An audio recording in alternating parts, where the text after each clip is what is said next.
Terima kasih buat tim Praise and Worship kita, sungguh luar biasa, dan juga semua teman-teman adik-adik yang melayani pagi hari ini. Semakin hari semakin luar biasa, amin. Karena ada penyertaan Tuhan. Kita harus sadari Bapak Ibu, kita sering katakan kita akan terus naik dan naik. Kita akan menjadi kepala bukan menjadi ekor.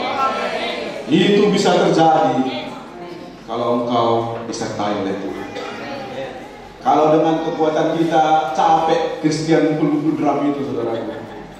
Capek worship leader dari tempat ini. Puji Tuhan, angkat tangan kita, enggak kita akan angkat tangan kita. Tapi kalau sudah ada hadirat Tuhan itu, nah, tak perlu saya teruskan seperti Pak Meltari, dia angkat tangan sendiri dia. Amin. Amin. Baik, hari ini Pak Gembala tidak ada tempat ini karena ada pelayanan di luar di gereja Pastor Mendes, karena katanya ada pentagisan PDIP di sana. Jadi luar biasa. Oke Bapak Ibu, kuat kali suara saya. Jadi kalau saudara lihat tema kita ini menjadi pahlawan yang gagah berani. Bapak Ibu, apa yang kita tuliskan di tempat ini? Apa yang kita perkatakan di tempat ini? Bukan hanya sekedar tulisan di depan ini. Dan juga bukan berpikir, oh itu pahlawan gagah berani itu untuk orang-orang yang di barisan 1 aja itu. Barisan 2, saya barisan di belakang enggak. Bapak Ibu, pahlawan gagah berani ini bagian saudara dan saya. Amin. Katakan amin. Oh Pak, tapi gimana saya pahlawan gagah berani? Pahlawan gagah berani itu seperti Pak Marwan lah, punya otot kan? Gagah. Saya nggak tahu berani enggak. Kan gagah berani ya kan? Tapi dia gagah dan berani. Mungkin saudara berpikir pahlawan gagah berani itu, oh, namanya pahlawan sudah terlatih Pak. Saudara perlu kita belajar. Makanya saya mau ulangi hari ini. Saya mau gemakan lagi. Kita belajar dari Gideon. Mungkin sudah berapa kali di tempat ini dikorbankan, Pak Nando sudah berulang kali korbankan Gideon ini. Tapi saya mau sampaikan hari ini lagi. Siapa Gideon ini? Kok dia dibilang pahlawan gagah berani? Saudara tahu ceritanya?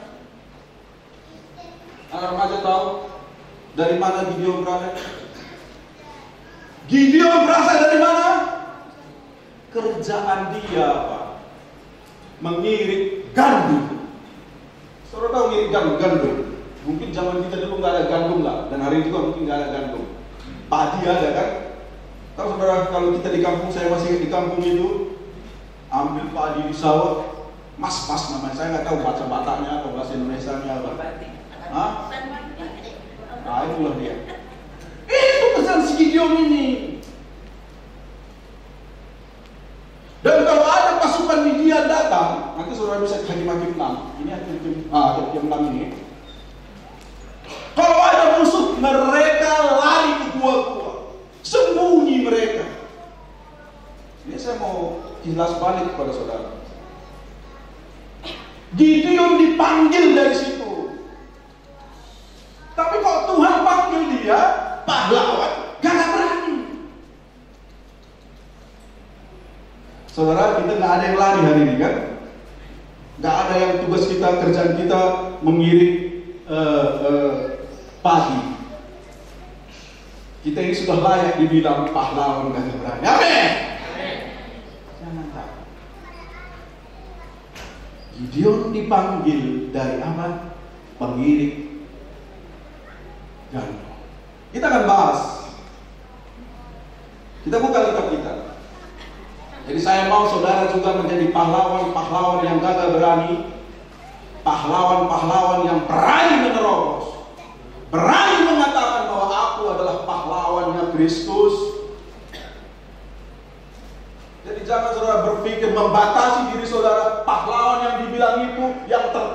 depan itu hanya untuk orang-orang pengerja dia itu. Orang-orang yang di atas mimbar itu. Saya tidak pahlawan. Toh saya masih lemah. Bukan itu esensinya pahlawan dalam berani. Saya mau sampaikan. Kita buka Hakim-Hakim 7. Saya mau langsung yang 7 saja. Kalau yang 6, karena yang 6 saya sudah ceritakan sama saudara. Nah itu dia lari-lari terjadi. Jadi waktu dia dipanggil Tuhan, dia bilang, Tuhan,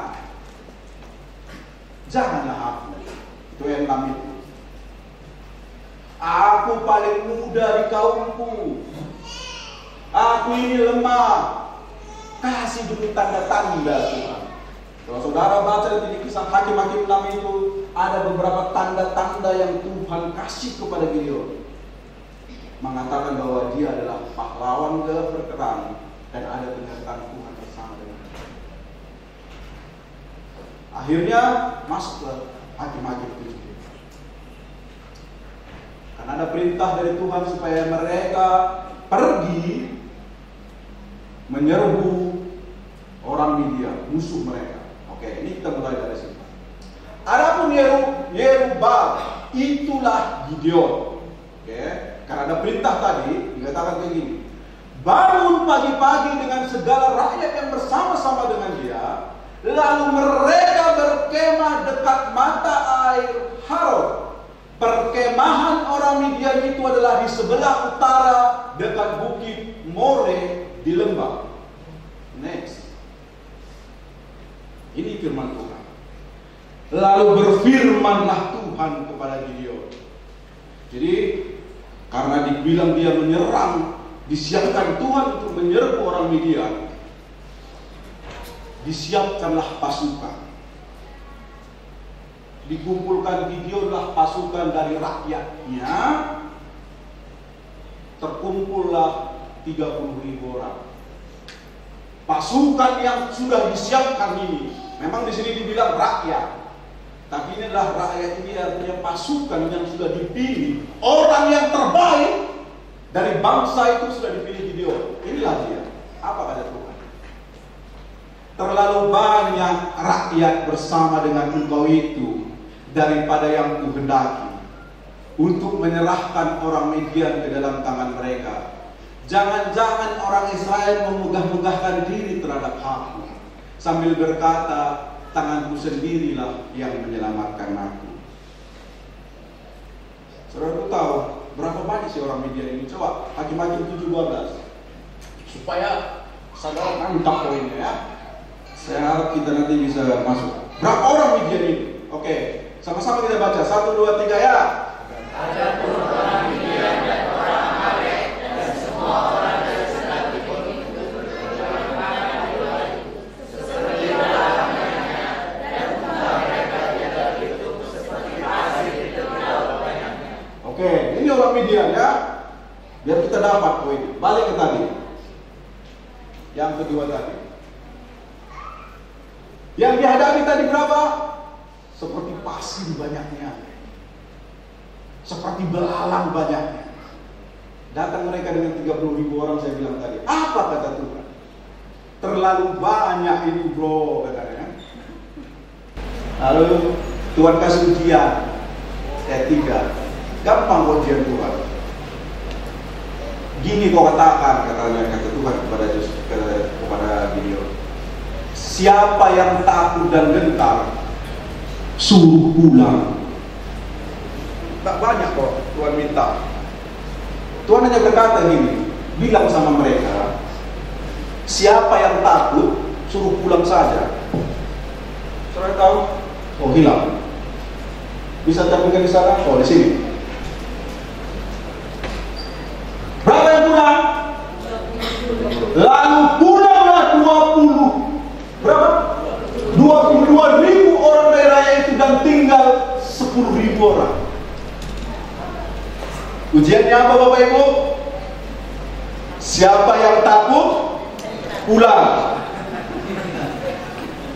Belum dites ini. Siapa yang takut? Pulang. Ya kan? Tes yang sederhana Tuhan katakan kepada Gideon. Coba kau tanya aja dulu. nggak disuruh tembak menembak dulu kan? Tembak kena sasaran itu masuk, kena pulang. Nah, itu benar. Tuhan katakan kepada Gideon, tanya dulu siapa yang tak suruhnya pulang? Lebih setengah pulang. Gideon tadi orang ketakutan kan? Kalau kita baca di Hakim-Hakim 6-nya, dia itu orang yang takut. Tapi di sini Tuhan yang tanya dia. Mungkin kalau Tuhan tanya, kau takut juga Gideon, pulang juga dia ini. Tuhan belum tanya dari situ. Oke, next. Hari Tuhan tanya lagi, kasih ujian yang kedua. Tuhan mau simpel saja tesnya. Tuhan mau lihat karakter dia seperti apa. Sederhana. Siapa yang minum membawa air ke mulutnya, dan yang langsung minum ke air, yang membawa air langsung ke mulutnya itulah kau pilih. Yang terpilih berapa? 300 orang. Next ya. Ayat berapa dia? Terus ini yang minum. Jumlah yang menghirup dengan membawa tangannya ke mulutnya ada 300 orang. Saudara, oke, kita bisa bayangkan ini ya. Berapa banyak tadi orang Midian tadi? Seperti belalang banyaknya dikatakan. Untanya seperti pasir. Artinya dipijak-pijak aja habis orang ini. Gak usah berperang. Lagi-lagi Tuhan tidak tanya Gideon di sini. Mungkin kalau Tuhan, kau gimana Gideon? Lari bro, katanya kan. Cincin katanya. Tuhan katakan yang minum itu. Dengan 300 orang yang menghirup itu akan diselamatkan kamu. Lanjutnya. Next, saya langsung saja. Disinilah Tuhan terakhir ditanya Gideon. Katakan Allah, nggak bisa di sana ya. Pada malam itu berfirmanlah Tuhan kepadanya, bangunlah, turunlah menyerbu perkemahan itu, sebab telah kuserahkan itu ke dalam tanganmu. Tetapi jika engkau takut, terakhir Tuhan tanya, kalau engkau takut, tapi Tuhan nggak kasih kesempatan dia ngomong, turunlah bersama dengan pura bujangmu. Bapak Ibu, saya mau katakan buat kita semua, pahlawan gagah berani itu bukan berarti tidak punya rasa takut. Tuhan tahu Gideon takut. Dari awal Gideon sudah bilang, aku takut Tuhan, kok pilih aku? Engkau pahlawan gagah berani. Saya mau katakan buat saudara, buat kita semua, pahlawan gagah berani itu bukan tidak memiliki rasa takut, tapi dia taat kepada perintah. Tentara itu berperang bukan gak ada rasa takutnya itu. Makanya dulu kalau berperang pangkat kirim ke Aceh takut semua, ya kan? Mati nanti di sana. Tapi kenapa mau dia berperang? Dia taat pada perintah atas, taat pada bangsa dan negara ini. Bapak Ibu, kalau engkau hari ini punya rasa takut, engkau tetap pahlawan gagah berani ketika engkau taat kepada Tuhan. Amin. Saudara, kayak takut jadi suara saya buat kali. Nggak apa-apa. Memang seperti ini suara saya kan. Walaupun kuat mainnya tetap lebih kuat suara saya. Jangan buat diri kita itu, kita anggap diri kita itu, saya tidak pemberani saya tidak layak ada di situ. Saya tidak pantas di situ. Karena kau melihat diri. Tapi ketika engkau taat kepada Tuhan, disitulah dikatakan, engkau pahlawan gagah berani. Gideon dipanggil pahlawan gagah berani ketika dia taat kepada Tuhan. Dari awal dia takut, tapi dia ikuti terus. Waktu 30.000 itu pulang itu, tinggal 10.000 itu, mungkin seperti yang saya katakan tadi, dia bertanya-tanya, kenapa aku yang disuruh pulang? Dia tetap taat. Sampai yang ke-300 dia tetap taat. Terakhir dia katakan, pergi kau, aku tahu kau takut Gideon, tapi ada pura bersama dengan kau. Saya cek siapa ini si pura, kok harus pura namanya ditulis. Saya cek di Google, di buku-buku di mana-mana. Dikatakan pura itu artinya apa? Tanda yang dikirim Tuhan. Tuhan mengatakan, aku ada bersama dengan kamu. Pahlawan gagah berani. Pahlawan gagah berani. Ada Tuhan bersama dengan saudara dan saya.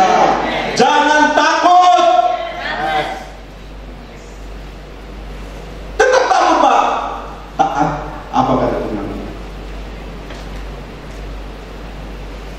Taat pada apa yang Tuhan katakan. Jangan saudara pikir, oh Pak Pendeta di atas sana nggak punya rasa takut. Ada lah. Oh Pak Timantang nggak punya rasa takut. Ya takut lah. Masa nggak punya rasa takut? Tapi saya taat. Di dalam ketakutan itu saya tetap berjalan bersama dengan Tuhan. Saudara berpikir, saya nggak tahu ini. Jangan-jangan ini tinggal terakhir saya khotbah di sini kan? Karena bulan depan saya mau pergi, Bapak Ibu. Saya nggak tahu masih ada jadwal bulan depan kan? Kalau enggak ya inilah kata-kata saya terakhir bagi saudara. Oh takut nggak? Ya saya takut. Nah, ini informasi aja. Bulan depan mungkin kami sudah berangkat ke Pekanbaru sama keluarga. Jadi ya sudah bisa lah kayak Pak Mentari, Pak Dista, siapkan amplop kalian lah. Oh, bisa kiri sekarang ya. Bersama dengan keluarga. Oh, Pak Timantang ada rasa takut ya? Sebagai manusia saya takut.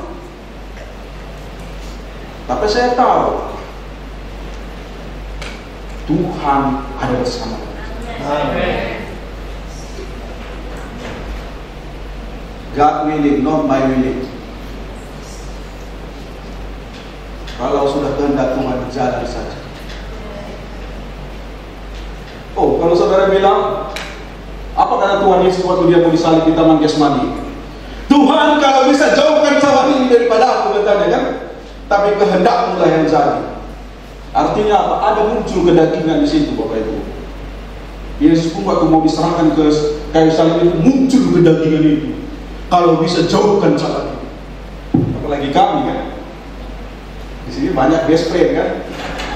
Ada Pak Mentari, Pak di sana, Pak Supri, siapa bakar Pak Temper lucu dari barang itu kan? Ada siswa teman-teman di sini, rumah tak perlu bayar di sini. Kalau perlu buah tinggal telepon Pak Dista, diantar rujak, minta 1 kirimnya 3. Kalau aja kepanasan situ sama Pak Mentari, ambil aja Pak katanya. Ambil 20, kasih 10.000 selesai. Nyaman Bapak ini. Ya kan, Jim?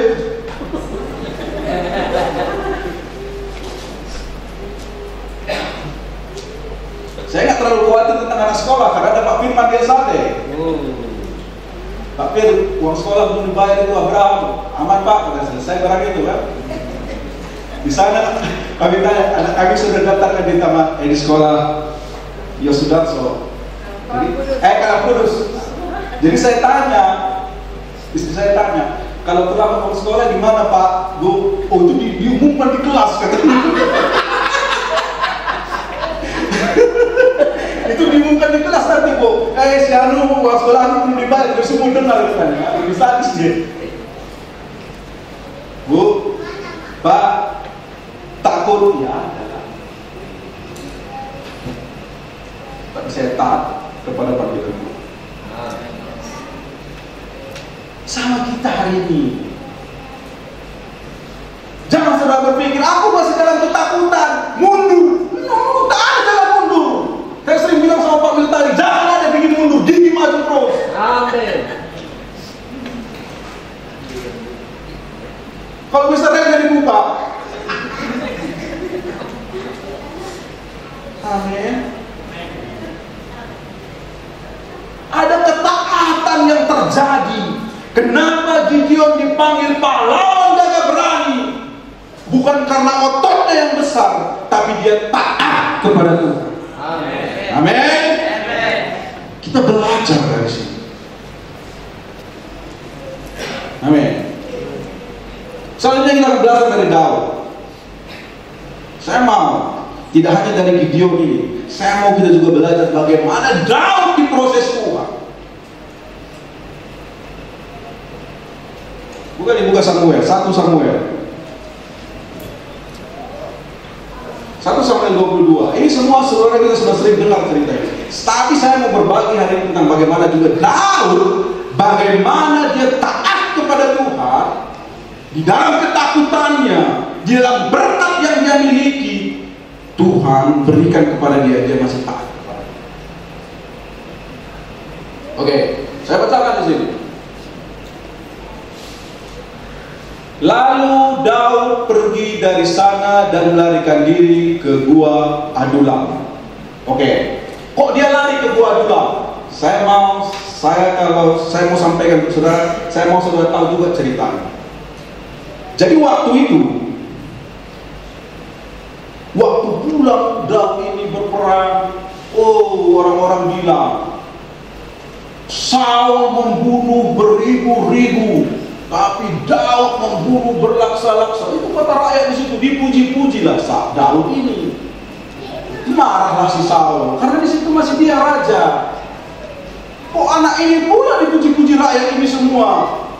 Bencilah Saul kepada Daud, larilah dia. Inilah pelarian ini. Oke? Supaya saudara paham di sini ceritanya. Kenapa dia lari kan? Oke. Lalu pergi dari sana dan melarikan diri ke gua Adulam. Oke, baik-baik saudara dengar. Ketika saudara-saudaranya dan seluruh keluarganya mendengar hal itu, pergi mereka ke sana mendapati dia. Saudara bisa bayangkan ini. Daud tadi saya katakan lagi ketakutan dia, lagi dikejar-kejar dia. Mundur dulu yang pertama tadi, lagi ketakutan dia, lagi dikejar-kejar dia, bersembunyi dia di gua. Saudara bisa bayangkan, saudara lagi ketakutan karena dikejar-kejar musuh, tiba-tiba datang saudara-saudaranya, pergi lagi ke sana. Saudara bisa bayangkan, saudara punya masalah, baru datang lagi saudara punya masalah, berkumpul lagi semua di situ. Ini yang pertama. Next, yang kedua. Lalu siapa lagi yang datang? Berhimpun juga kepadanya setiap orang dalam kesukaran.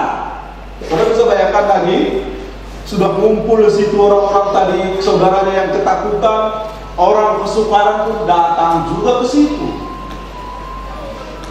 Tadi saya katakan Daud dalam ketakutan. Lalu apa? Datang lagi orang apa?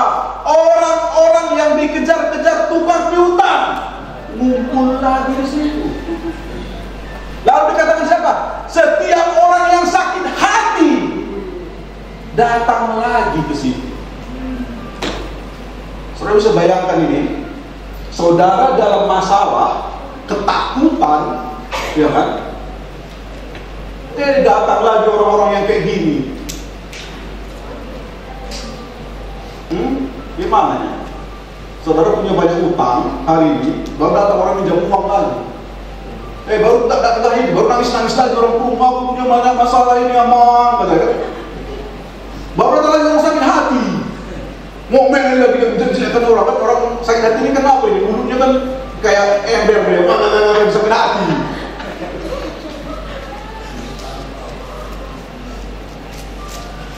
Apa hubungannya dengan yang lain? Nanti saya mau jelaskan yang satu ini biar nanti terkoneksi dia. Inilah Daud ini. Dan dikatakan apa? Maka ia menjadi pemimpin mereka, bersama-sama dengan dia ada kira-kira 400 orang. Kita mundur, siapa Daud ini? Kalau kita lihat di 1 Samuel 16 dikatakan apa? Daud diurapi menjadi apa? Raja. Di 1 Samuel 16 Daud sudah diurapi menjadi raja. Setelah dia diurapi menjadi raja, dia membunuh Goliat, lalu dia dikejar-kejar orang. Saudara bisa bayangkan? Dibuatkan menjadi raja, tapi pelarian.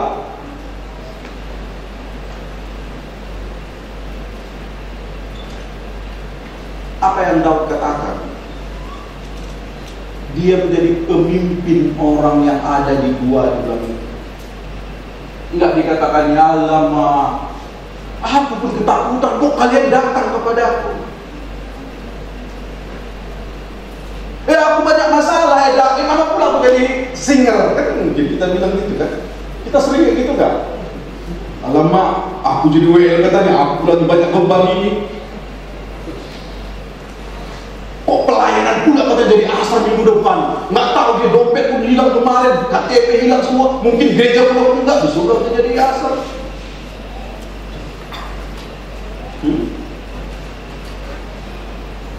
Masih mau kita melayani?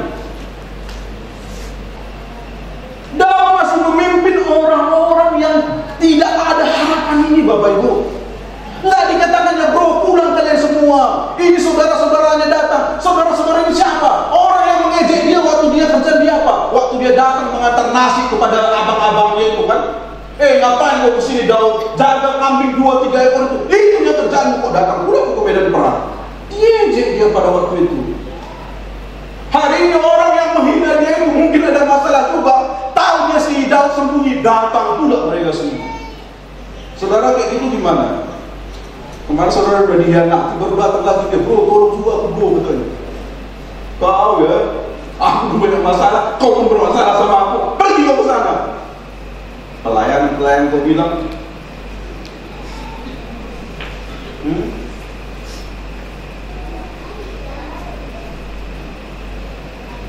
target belum tercapai kata Pak Boy kan. Aku harus hari Minggu nggak datang ini Pak, gimana pun dia harus leader kan kan. Banyak beban itu. Daud tidak melakukan itu. Tapi apa? Dia disebut menjadi pahlawan juga. Kenapa? Dia taat kepada Tuhan. Saya hubungkan dengan Gideon tadi. Dia sudah dibuatkan menjadi raja pada waktu itu, tapi dia belum menjadi raja. Dia nggak komplain, dia nggak bersungguh-sungguh dia. Kalau kita gimana? Oh, aku udah dikasih mimbar kok suruh lagi jadi pencuci toilet. Tapi saudara pun bilang kayak gitu. Kata Kristen kan, aku ketua pemuda, masa aku jadi asal lagi? Turun ke bawah? Hah? Kan firman Tuhan katakan, aku akan terus naik dan naik dan naik. Tidak pernah menjadi ekor tapi kepala, terbang tinggi, kok disuruh lagi turun. Jangan itu. Daud memilih taat kepada Tuhan. Dia sudah diurapi menjadi raja, tapi dia masih apa? Ngantar-ngantar nasi abangnya di medan perang terjadi. Dia bukan diurapi untuk membunuh Goliat, dia diurapi menjadi raja, pemimpin ini. Saudara kalau bilang, oh bulan depan kau menjadi direktur, kita bilang mungkin saudara dari hari ugal-ugalan. Dia memilih taat kepada Tuhan. Bapak Ibu, kalau hari ini kau masih banyak pelarian, lari-lari sana sini, stoplah pelarian itu. Kalau kau hari ini banyak kayak ini, kayak bajing lompat kan, lompat sana lompat sini, pindah gereja sana pindah gereja sini, pindah pacar sana pindah pacar sini, pelarian kau terus, stop. Tuhan lagi proses kita di dalam gua Tuhan. Jangan kita kesana kesini tak menetap. Amin. Jangan kesini-sini sakit hati. Seorang Pak Timan tak kuat kali, aku kata gitu saudara bilang. Besok saudara ke gereja lagi. Nggak apa-apa, karena terakhir saya mungkin.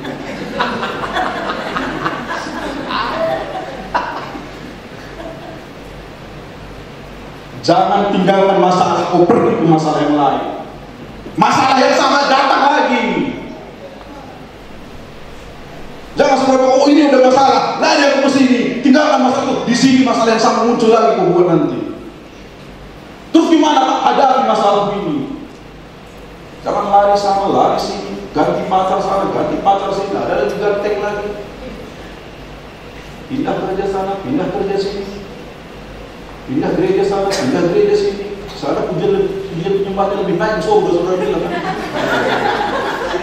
Di sini kayak di bawah dia. Bapak Ibu, stop pelarian hari ini. Stop kau lari-lari. Kalau kau merasa hari ini di gua adulam ada pencuri di dalam, ada pembunuh di dalam, ada tukang gosip di dalam, stop di dalam kau, berhenti. Tuhan memurnikan kita di gua adulam. Ada Daud yang memulihkan mereka.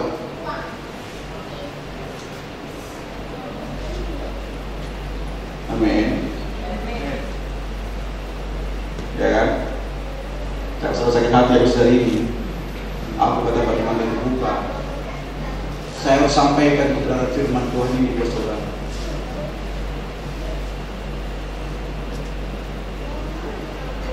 Taatlah kepada Tuhan. Tapi kan susah Pak. Taat itu butuh proses. Daud dinubuatkan menjadi raja, tapi dia malah dikejar-kejar orang. Marah orang-orang sakit hati datang kepada dia untuk dipulihkan. Bayangkan itu. Bukan lemari dia tidur, untuk dipulihkan. Saudara bisa bayangkan, saudara kan punya uang, dan orang nggak punya uang lagi. Hibur dia. Saudara lagi sedih, datang orang sedih, hibur dia. Ini yang dikerjakan Daud hari ini. Engkau pahlawan gagah berani. Itu saudara dan saya hari ini. Amin. Saudara tahu hasil dari orang yang saya cek, orang-orang yang di gua adulam itu jadi apa gitu. Jadi saya cek, saya dapat ini. Saya 1 Tawari 13. 1 Tawari 13.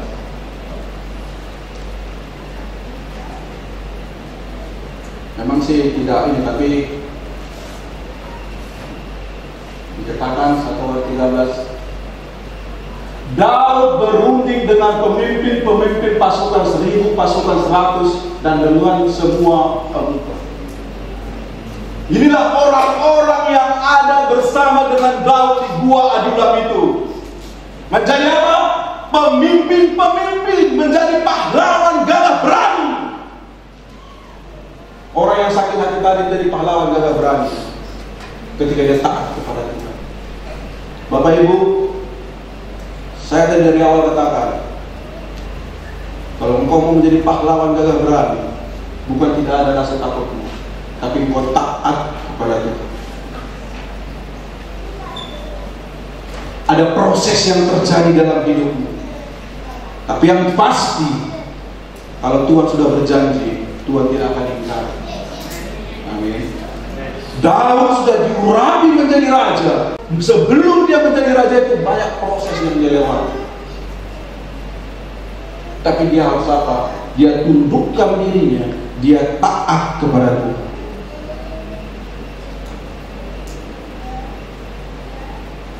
Tidak ada jalan lain, saudaraku. Taatlah kepada Tuhan. Tapi Tuhan sudah berjanji, Pak. Abraham, Tuhan berjanji kepada Abraham, berumur berapa dia?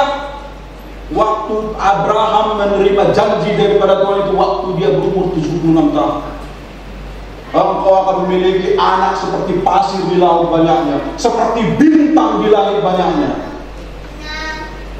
Umur 76 tahun.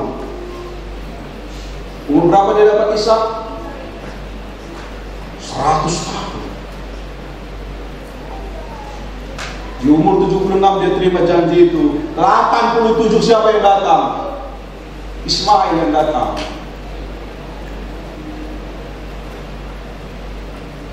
Hagar yang datang. Datang Sarah, udahlah itu si Hagar.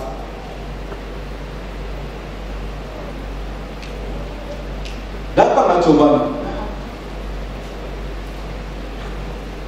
Jadi harus ubah konsep kita, Bapak. Cara berpikir kita harus berubah. Kita harus ada, kalau Tuhan sudah janji, taati saja. Tapi kan nggak mulus, Pak, nggak mulus. Terus bohong tuh janji Tuhan. Janji Tuhan tidak bohong. Waktu Tuhan kasih apa? Ke Abraham, si Ishak, apa yang terjadi? Di umur 100 tahun. Tuhan bilang apa lagi? Korbankan dia, katanya. Benar nggak? Sembelih dia, anakmu itu. Apakah Abraham negosiasi dengan Tuhan? Tuhan, kau yang berjanji loh. Tahu saudara, Abraham tahu karakter Tuhan, bahwa Tuhan tidak pernah mengambil apa yang sudah diomongkannya, apa yang sudah diucapkannya. Abraham bilang apa? Udah Tuhan, pagi-pagi dibawa anak itu. Udah ayo kabarkan. Tuhan katakan, tidak Abraham, aku sekarang tahu hatimu seperti apa. Ada ketaatan di situ. Bapak Ibu, kita sering ngomong katakan, aku diberkati, aku diberkati.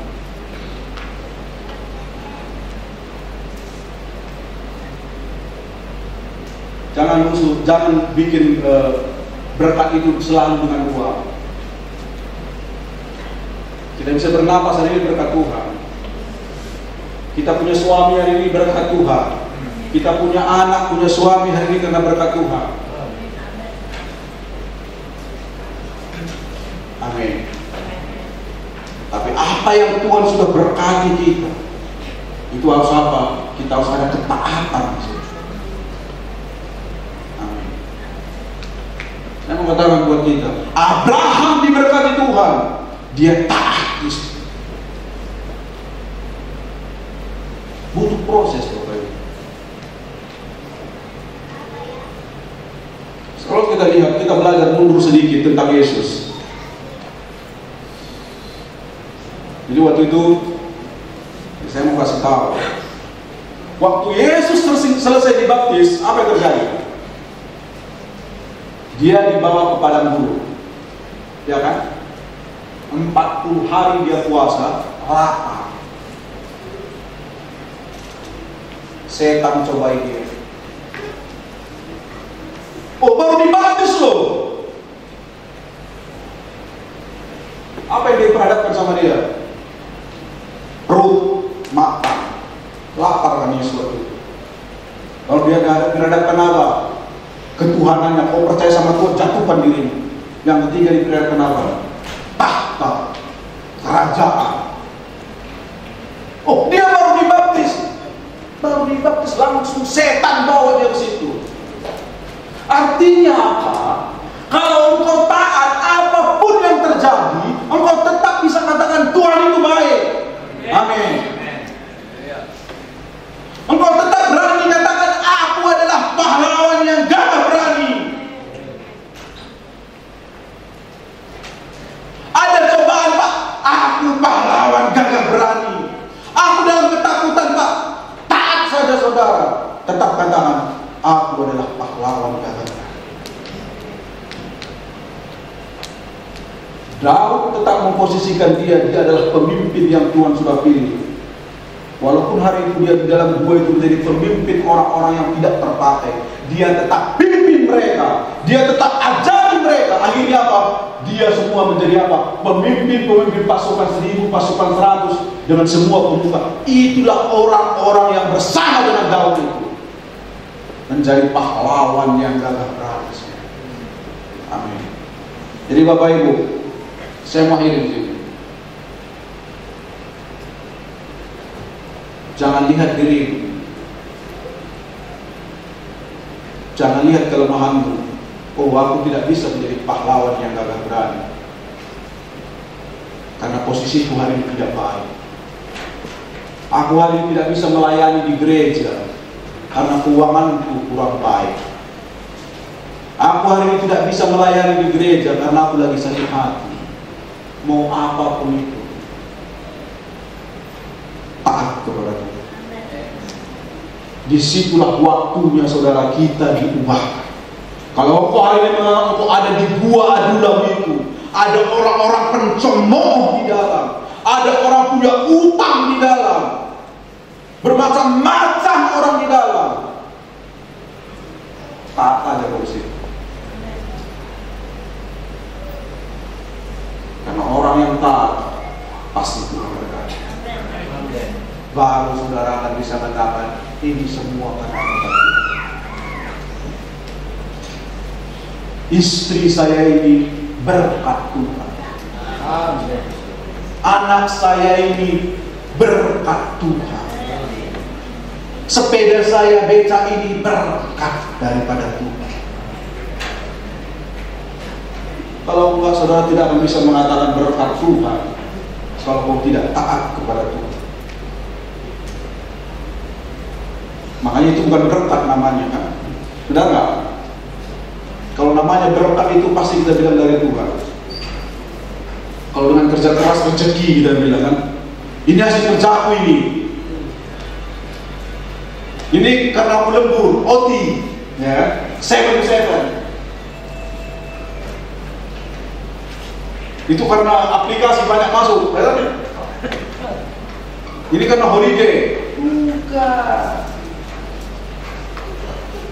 Saudara akan katakan ini berkat Tuhan karena saya dapat dari ketaatan melakukan firman Tuhan. Amin. Itulah yang Tuhan siapkan bagi kita.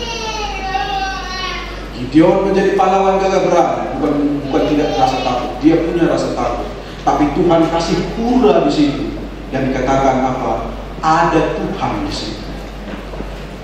Ada kasih karunia Tuhan di situ. Saudara tahu bagaimana mereka mengalahkan semua belalang-belalang yang tadi yang kayak pasir banyak itu? Hah? Mecahkan guli-guli aja kerjaan mereka. Kalau dibaca seterusnya di Hakim-Hakim 7 tadi, gimana dia mengalahkan semua sebanyak orang itu tadi? Hanya dengan 300 orang, dia hanya memecahkan guli-guli, nyanyi-nyanyi kerja mereka.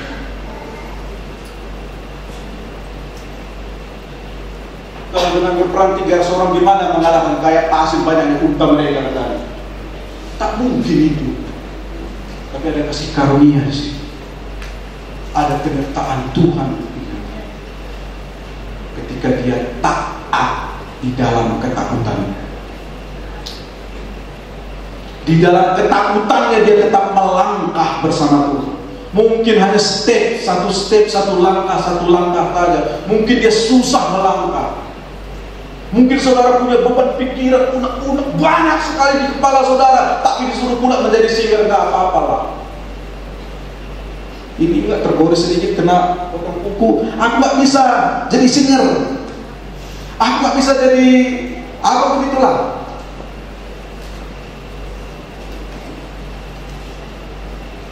Bukan seperti itu Bapak Ibu.